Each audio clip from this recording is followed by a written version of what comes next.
আমরা যাচ্ছি ট্রেনে।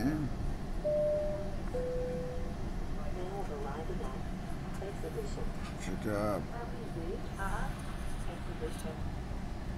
ডাবল ডেকার ট্রেন, দোতলা ট্রেন। খুব ভালোভাবে আমরা যাচ্ছি, ভিতরে অনেক সুন্দর।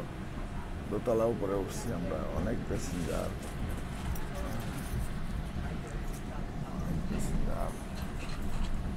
তবে আমরা নায়াগ্রা ফলস থেকে যাচ্ছি টরন্টো সিটিতে। এখানে যাইতে প্রায় 2 ঘন্টার উপরে লেগে যাচ্ছে। রাস্তা মোটামুটি 200-250 কিলোমিটারের মতো। তো জার্নিটা খুব ভালোই লাগছে। দোতলা ট্রেনের উপরে, ডাবল ডেকারের উপরে বসে যাওয়াটা তো একটা মজা।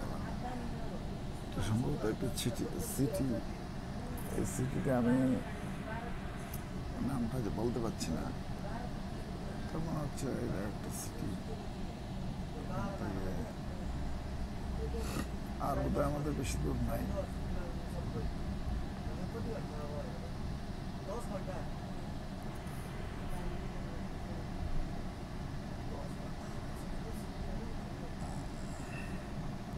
Tabii,